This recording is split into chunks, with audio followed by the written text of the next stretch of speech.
They mocked me at my sister-in-law's wedding, right there in front of everyone. One called me a freelancer, another laughed and asked if I'd found a real job yet.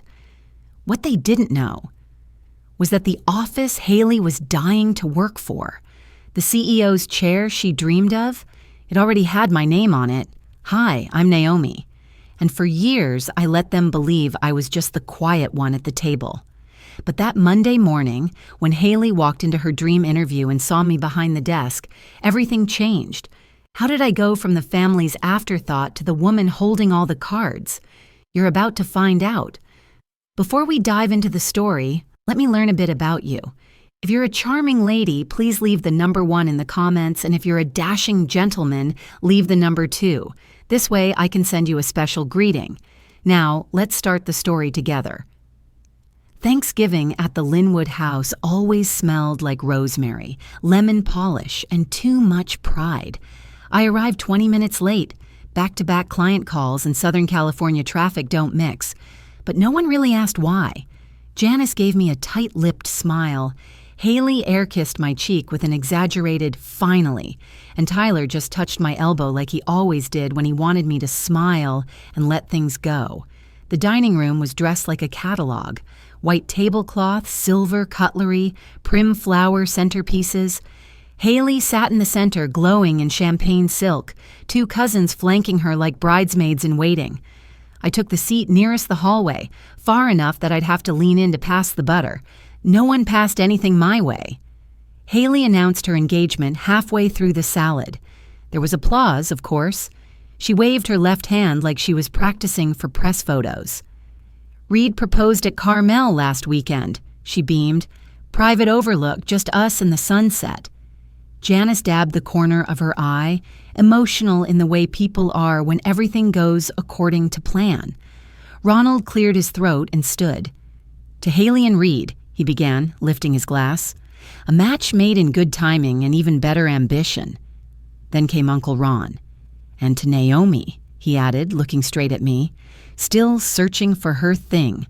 Bless her heart. The table erupted with polite laughter. I smiled back, raised my glass, and felt the weight of every unspoken word slide down with the wine. I've been to enough Linwood dinners to know how this goes. Haley's internships were always celebrated. Her first job out of college? Toasted like a promotion. Meanwhile, I'd earned my MBA, launched a consulting firm, and expanded into acquisitions, all while being asked, "Wait, so do you like work from home?" Janice leaned in, her voice soft but pointed. "I hope you find something more stable next year, dear. You're too sharp to keep dabbling." I nodded, keeping my expression neutral. People like Janice don't mean harm. They mean hierarchy.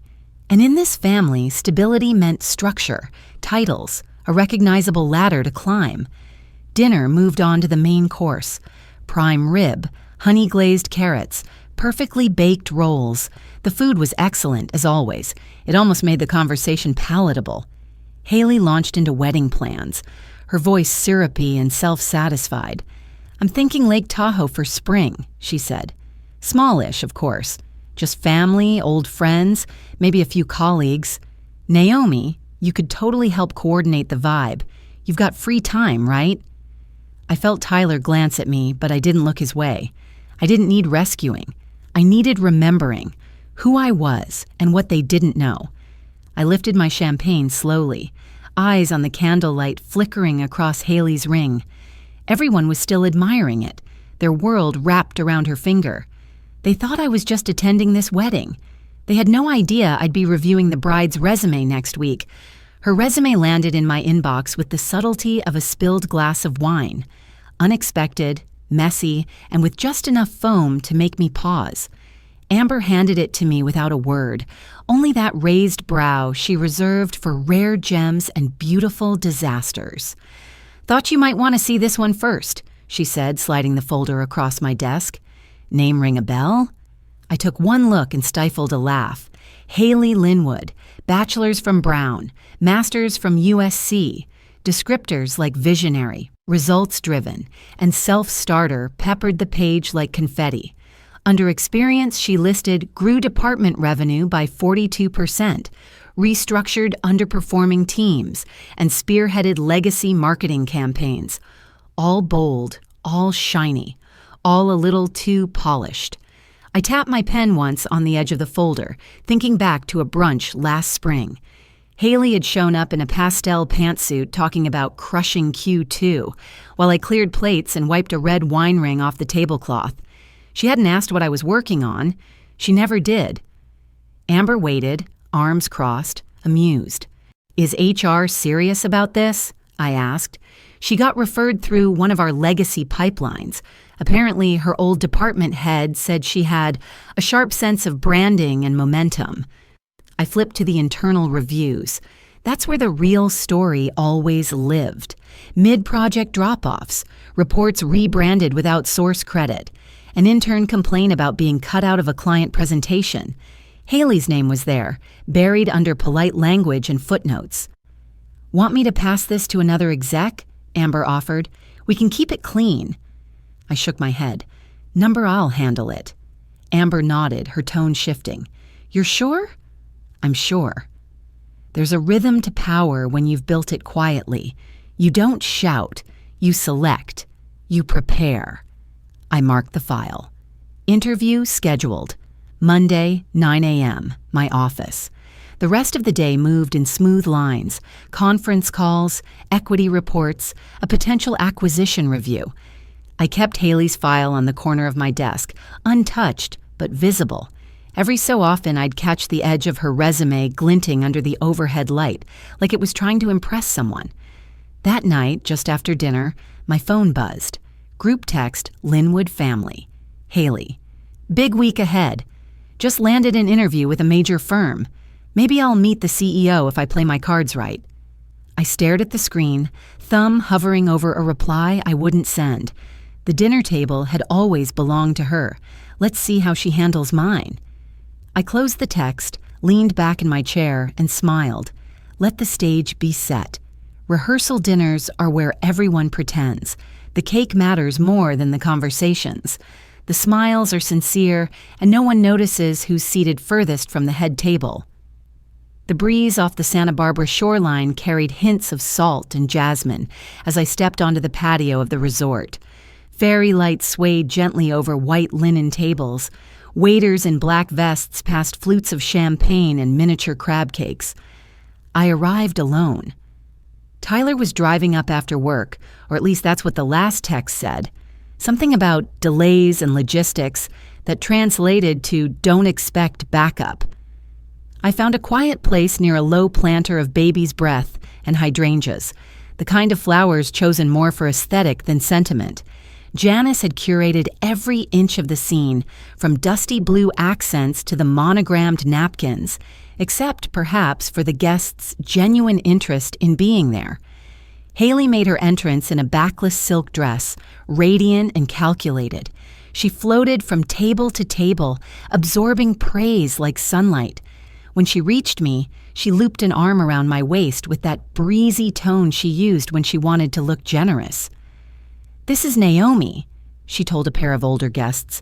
"My husband's cousin or something. She freelances, I think." I didn't correct her. I never did. One of the guests nodded politely, clearly unsure if they were supposed to remember me.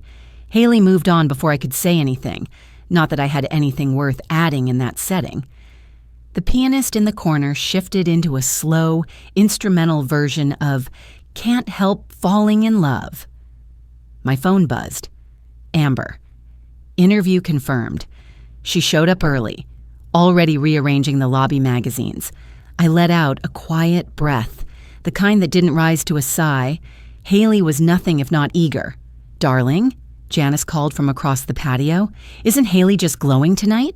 She's finally stepping into something real. So proud of her." I gave a neutral nod. Across the space, Haley was laughing at something a groomsman said, one hand on her hip, the other spinning her champagne glass by the stem. The thing about weddings is that people assume the event marks a beginning, but for some of us, it marks a turn, a shift, a door clicking shut behind you. She found me again toward the end of the evening, heels in one hand, sandals in the other. "I've been manifesting this new chapter," she said, cheeks pink from either wine or praise. "The CEO actually asked to meet me. I must have made a real impression." I glanced out toward the horizon where the sky dipped into slate blue, thinking how many hours I'd spent in that very office she wanted so badly to enter. I looked back at her and smiled gently. "You did." She beamed, satisfied, oblivious. Sometimes, the quietest truths aren't hidden. They're just never asked. She walked in like she owned the moment. For 8 seconds, maybe she did. Her heels tapped confidently across the polished concrete, silk blouse tucked perfectly into her navy slacks, smile practiced and bright. She didn't look up at the framed articles on the lobby wall. If she had, she might have noticed her name wasn't on any of them. But mine was. Amber had given me the early rundown just 20 minutes prior. "She showed up at 8:35, claimed she was personally invited by the CEO," Amber said, voice dry. "Told reception you were her cousin who's still figuring out what consulting means. Also requested oat milk for her latte 3 times. I'd only nodded and adjusted the angle of the nameplate on my desk. It read, Naomi Linwood, Chief Executive Officer. Behind me, the skyline stretched out in quiet confidence. No plaques, no applause, just the slow, steady view earned after years of being ignored. "She's been in the lobby flipping through design magazines," Amber added. "Didn't even glance at the press wall." "Let her wait another 5, I said, not looking up. When Amber opened the door at exactly 9 o'clock, Haley strode in, confidence trailing behind her like perfume. "Hi," she chirped. "I'm here for my interview. I believe I'm meeting the CEO directly?" I stood from behind the desk. "You are." She blinked. Once. Twice. "Oh, wait, I think I'm in the wrong room. I'm supposed to meet the CEO of Revere Capital?" "You are," I repeated, calmly folding my hands on the desk. "Have a seat." She stood frozen. Her eyes darted to the nameplate, to the skyline, back to me. "Naomi?" she finally whispered. "You can't be Tyler's wife? The freelance one?" I didn't answer. I gestured toward the chair. She sat slowly, posture shrinking by the second. "I figured we'd start by walking through your experience," I said, sliding her resume across the desk. "Specifically, these claims about revenue growth and team leadership." Her voice cracked. "That's all true. I mean, mostly. My team was small, and I had to do most of the legwork." I opened a second folder. "Our audit found that the growth coincided with a strategy proposed by interns you vetoed, and the campaign you list as your own was attributed in internal memos to 2 junior associates, both of whom were later reassigned after you escalated performance concerns." Haley's fingers gripped the armrests. "I didn't know any of that would still be on record." I looked her in the eye. "We keep very detailed records." There was a long pause, just the hum of the city behind us and the quiet tick of the office clock. She tried again. "Look, I didn't know you worked here. I thought you were still figuring things out." I smiled, not warmly. "That's what everyone thought." I tapped the intercom. "Amber, please send in Mr. Reed and tell the front desk they can bring up her parents." Haley paled. "What? Why?" she asked, voice suddenly small. "Because," I said, my tone even, "we're going to talk about what happens when legacy applicants submit inflated credentials for executive track positions, and because this time, I'm not the one expected to stay quiet." She blinked again, faster now, her hands pulled back from the armrests as if they were burning. "You don't have to do this," she whispered. But she was wrong. I didn't have to. I chose to. Some moments don't call for revenge, just revelation. They entered like they still ran the story. Shoulders squared, voices loud enough to fill space they hadn't earned. But I had already turned the page. Janice swept in first, her heels clicking faster than her temper. Ronald followed, jaw tight, face flushed. Amber held the door open just long enough to let them pass before gently closing it behind them. Haley sat silent in the chair across from me, her expression fraying by the minute. "What is the meaning of this?" Janice demanded, eyes bouncing between me and her daughter. I didn't stand. I didn't need to. The screen behind me illuminated with headlines, earnings graphs, photos from conferences where I'd spoken, unnoticed by my own family, but not by the world. "I was reviewing a candidate's qualifications," I said calmly, turning slightly in my chair, a standard practice, especially for executive track roles. Ronald stepped forward. "This is a family matter. Let's not turn it into a scene." I lifted the folder in front of me, Haley's resume, with red flags carefully noted. "You're right. But when family applies for leadership roles under false pretenses, it becomes a company matter." Janice looked down at Haley. "Is this true?" Haley's voice was barely audible. "It was just, I thought I had a shot. I didn't know she was the CEO," I said, eyes on her. "The woman you've referred to as barely working at family dinners? That one?" Amber reappeared, followed by Mr. Douglas Reed, our legal counsel, gray-suited, even-toned. He set a separate file beside me and stood at a respectful distance. "Miss Linwood," he said, addressing Haley, "we've completed an internal verification of your application. It contains several statements that conflict with documented performance records and prior HR findings from your previous employers." Ronald's voice rose. "There's no need to escalate. Surely this can be handled discreetly." "It is being handled discreetly," I replied. "No press, no noise, just facts." Haley's face had drained of color. I didn't think she'd actually see my application. I thought it would get passed down. "That's the difference between assuming and earning," I said softly. Janice bristled. "Why would you do this to her? We're family." I finally stood. "No," I said, letting the silence stretch between words. "You're upset because I didn't warn you. You're upset because I made it here without your guidance, your praise, your approval. And now that I hold something you recognize, title, authority, influence, you're suddenly interested." Haley opened her mouth, but I held up a hand. "I remember that Thanksgiving dinner," I said, turning toward the screen, clicking to a slide showing our 5-year growth trajectory. "Still figuring things out, wasn't that the line?" I faced them again. "While you toasted promotions, I was acquiring the companies behind them. While you handed out career advice, I was closing funding rounds. You dismissed me while I rebuilt what you bragged about." Ronald narrowed his eyes. "Are you trying to humiliate us?" "No," I said, voice steady. "I'm reminding you that I was never the backup plan. You just never looked long enough to see who was leading the room." I opened a drawer and pulled out a second folder, this one heavier, Haley's background file. I placed it gently in front of her.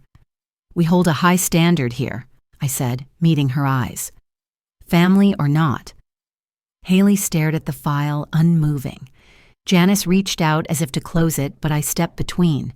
"No more shielding," I said. "She came in under her own name. She'll leave under it too." There was silence then. A real one. Not the awkward kind, but the final kind. The kind that arrives when the truth no longer asks permission to be heard. The most satisfying sound in the world isn't applause. It's silence. Earned silence. The kind that fills a room after years of pushing against doubt and finally realizing you don't need permission to take up space. Evening had settled over San Diego. The skyline outside my office glowed soft amber, city lights blinking into view. Amber knocked gently before stepping in, a new stack of investor reports in one hand, the latest issue of Forbes in the other. "They finally published it," she said, laying the magazine on my desk. I glanced at the cover. "The Quiet Climber, Naomi Linwood, Revere Capital." A photo of me, not posed, just thoughtful, taken during a conference I almost declined. I didn't smile, but I did nod. Amber hesitated. "There's also a note on your chair, from Janice."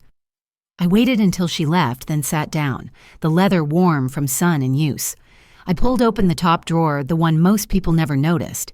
Inside were 2 envelopes, one in Haley's handwriting, slanted, neat, like someone taught to write thank you notes early. The other was Janice's, round, hesitant, as if every word had been written twice before the ink met paper. I opened Haley's first. She had taken an entry-level position at a nonprofit. No assistance, no shortcuts. She admitted she hadn't known how much had been done for her until it was gone. The letter didn't beg for forgiveness.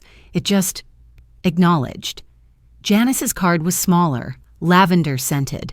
She wrote that she was sorry for mistaking silence as weakness, that she wished we could talk, not as daughter-in-law and mother-in-law, but as women who'd misunderstood each other for too long. I folded both letters carefully, placing them side by side. Then I reached deeper into the drawer and pulled out the photo of my grandmother, her eyes kind, her shoulders square, even in old age. She'd believed in me long before I gave anyone reason to. No applause, just presence.